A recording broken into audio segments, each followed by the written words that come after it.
we have a strong person of interest in the shooting that shook our city last week. CEO Brian Thompson of UnitedHealthcare was the victim of a senseless act of violence. Our officers have been working around the clock. Many of them did not go home to pursue this individual. It was crucial that we were able to remove him off the streets of America, and we were going to seek him out no matter where he was at the time. And so this is a strong person of interest. The police commissioner and chief of detectives will go over where we are right now in the investigation. He matches the description of the identification we've been looking for. He's also in possession of several items that we believe will connect him to this incident. How did we do it? Good old-fashioned police work. The chief of detectives and the police commissioner made the decision to release as much of a photo that we had at the time. We sent it across the country, and someone, a McDonald's employee, did something we ask every American to do. If you see something, say something, but most importantly, do something. And they did. And because of that, we believe we have a strong person of interest to deal with this case. I want to now turn it over to the Police Commissioner of the City of New York, Commissioner Tisch.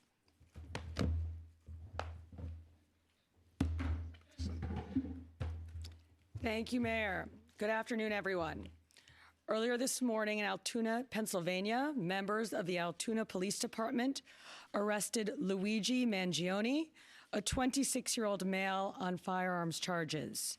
At this time, he is believed to be our person of interest in the brazen, targeted murder of Brian Thompson, CEO of UnitedHealthcare, last Wednesday in Midtown Manhattan.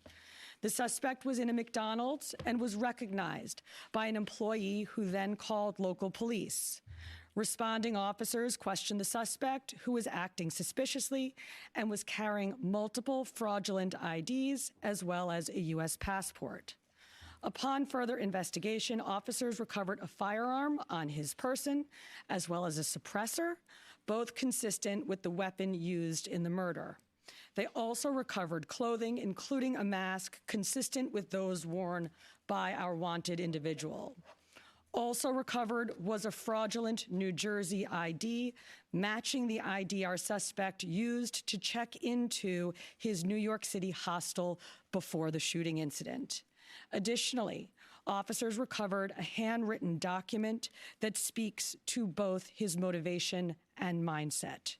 NYPD detectives are en route to Pennsylvania as we seek to interview the subject further. This apprehension is thanks to the tireless work of the greatest detectives in the world, and of course, the strong relationships we have with our local law enforcement partners. On every level, local, state, and federal, we all serve the same public safety mission. And this case, which captured the attention of an entire nation, is another example of how connected we are and how important it is to work together, share information, and pursue every lead. For just over 5 days, our NYPD investigators combed through thousands of hours of video, followed up on hundreds of tips, and processed every bit of forensic evidence, DNA, fingerprints, IP addresses, and so much more to tighten the net. We deployed drones, canine units, and scuba divers. We leveraged the domain awareness system, Argus cameras, and conducted aviation canvasses. And our detectives also went door to door, interviewing potential witnesses and doing the good old-fashioned police work that our investigators are famous for. This combination of old-school detective work and new-age technology is what led to this result today. And we must also acknowledge the instrumental role the media and the public played in this case. The images that we shared with the public were spread far and wide, and the tips we received led to the recovery of crucial evidence. We should never underestimate the power of the public to be our eyes and our ears in these investigations. This is the third time in 3 weeks that a member of the public has seen something and said something and done something that led to a high-profile arrest. The triple stabbing homicide in Manhattan, the gunpoint robberies in Queens during which an NYPD officer was shot, and now this. Now, the case will continue through the criminal justice process, and while we are proud of today's accomplishment, we must, of course, remember that a family is in mourning. I want to again extend my sympathies to Brian's family, his co-workers, and all who knew him. Finally, I want to thank the women and men of the NYPD, especially our Detective Bureau personnel, with a strong assist from our intelligence analysts. We also thank the SAC of the FBI's Criminal Investigative Division, Leslie Rodriguez-Bekshies. And I want to commend the staff of the Manhattan DA's office, and especially DA Alvin Bragg. He has been working with us 24/7 on this case, and I am incredibly grateful for his partnership. I'll now pass it along to our great Chief of Detectives, Joe Kenny, who will provide additional information. Chief. Thank you, Commissioner. Good afternoon. As the Commissioner stated earlier, a male was taken into custody today in Altoona, Pennsylvania this morning. He has been identified as Luigi Nicholas Mangione. He's a male, 26 years old. He was born and raised in Maryland. We know he has ties to San Francisco, California, and his last known address was Honolulu, Hawaii. He has no prior arrest history in New York. Members of the NYPD Detective Bureau are currently traveling to Pennsylvania with members of the Manhattan District Attorney's Office to interview this subject. This case was brought to a successful conclusion based on the coordinated effort between numerous NYPD units, including the Intelligence and Counterterrorism Bureau, our federal partners at the FBI, the Manhattan District Attorney's Office, and of course, members of the Altoona Police Department in Pennsylvania. On Thursday, one day after this crime was committed, the NYPD released a photo of the shooter in this case. This picture was obtained by the NYPD during one of their extensive video canvasses. We took that photograph and we asked for the public's help in identifying this subject, and the public responded. Hundreds of tips began to pour into our hotline. Each tip was investigated thoroughly, and we began to release additional photographs as they came into our possession. The NYPD provided these photos to numerous media outlets. Local, national, and international outlets released the photo via television, print, social media, and online content. Luckily, a citizen in Pennsylvania recognized our subject and called local law enforcement.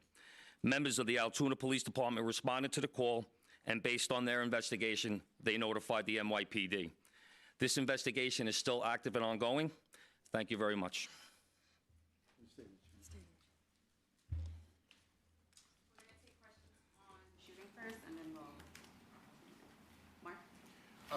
I had a couple questions about the document that he was found in possession with.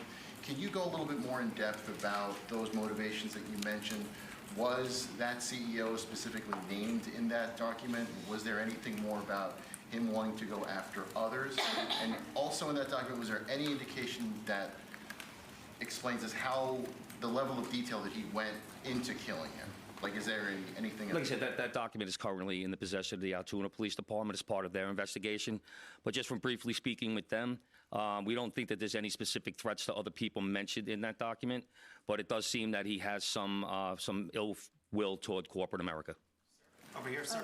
MJ? Chief, was the suspect wearing a mask at the time he was spotted in the McDonald's? And also, criminal cases often have a linchpin. Can you point to a single linchpin that helped crack this case?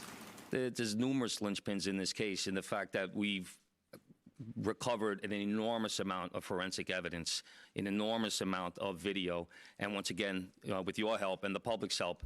So I really couldn't put it on one thing, but if I had to, it would be the release of that photograph from the media. Dean? You said he had a passport on him. Do you believe he was trying to flee the country? And also, are you still looking for any evidence in Central Park in regards to the bike?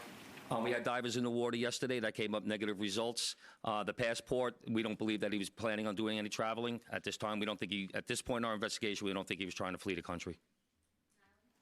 The person at the McDonald's, were they buying food? What were they doing at that exact moment? He was an employee at the McDonald's. Right. But what was the suspect doing? He was sitting there eating. Will the suspect be brought back to New York and charged here, and when? We're going to have to work that out with the Manhattan District Attorney's Office in Altoona, Pennsylvania. He's going to be facing gun charges there, and at some point we'll work out through extradition to bring him back to New York to face charges here, working with the Manhattan District Attorney's Office. Anita? Hi, Anita from the New York Post. I was just hoping to get more details on the capture itself.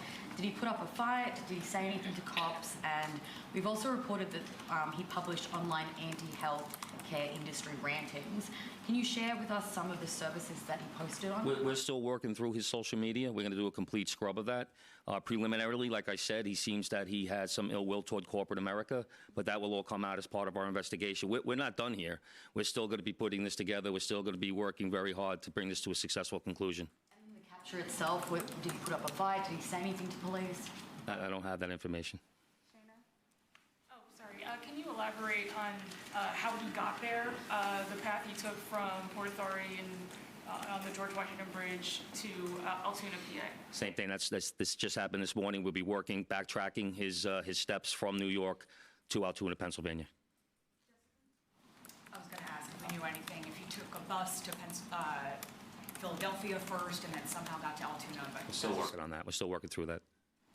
Britain, is there any indication that anybody else was helping him from the inside, you know, as far as tracking the CEO's movements? Once again, we're still working this investigation very hard. It's not at its conclusion yet. That could come out during our investigation, but as of right now, we have no indication that that took place.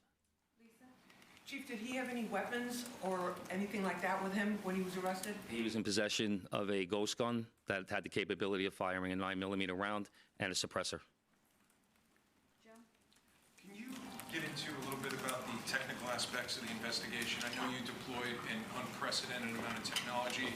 You also activated the Sentry program through Intel. Can you talk about how that is going to play into actually building the case as far as cell phone and all of the other technical aspects of what you've done? In this case, it really came down to technology was the use of drones in Central Park, and really comes down to the video canvas that we did.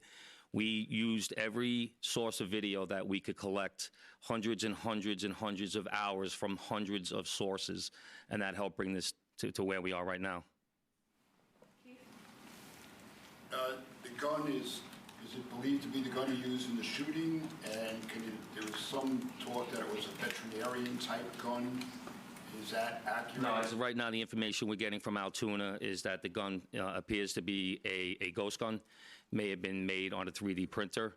The capability of firing a 9mm round, obviously that will come out during our ballistics testing. Oliver? Yeah, Oliver Barnes from the Financial Times. Do you have any indication like how long this handwritten, is it a handwritten manifesto that you found on the suspect? And then also whether or not he put it online at all? Don't know if it's online. As of right now, it's a handwritten 3-page document. Chief, does he have ties to that area, and was he someone who you knew by name before his arrest? We believe he may have attended college in Pennsylvania, but like I said earlier, he has ties to Maryland and California and Hawaii. And you knew him by name before today. Was his name on your radar? Excuse me? Was his name on your radar? Was he someone who you had been looking into before his arrest? No, we did not have his name prior to today. Brent, sorry. Does he have any prior arrests? I know there were none for New York City, but is there any prior arrests anywhere else in the country? We have not come across any arrests in the country. Chief, hi, how are you? On two things. On the ghost gun, is it something you're going to be looking into to see if he made it himself and can he make that himself? Or would he have to buy the gun the way it was? No, once again, that'll be part of our investigation as we follow up. I mean, obviously he's going to face murder charges, but is there any chance that he could face any other charges because he was targeting the CEO and because of his writings and other things that we're now finding on him? Potentially federal charges or that determination will be made by Alvin Bragg. Yes, what connections does he have in Pennsylvania that you know of, and are they in Altoona specifically? We believe he attended college in Pennsylvania. Does he know anybody in Pennsylvania? Was wouldn't be able to tell you that. All right, we're going to take one more question from shooting Marla, and then we're going to go. If there, what, you talk about the manifesto having said things against corporations, but specifically UnitedHealthcare, and do you believe that Mangione acted alone? We believe at this point, our investigation is leaning toward he was acting alone.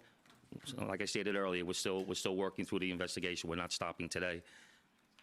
And as far as the manifesto, like I said, I don't have the complete details of that. It's in the possession of the Altoona Police Department. We're going to shift to October. Yep. Good job, Chief.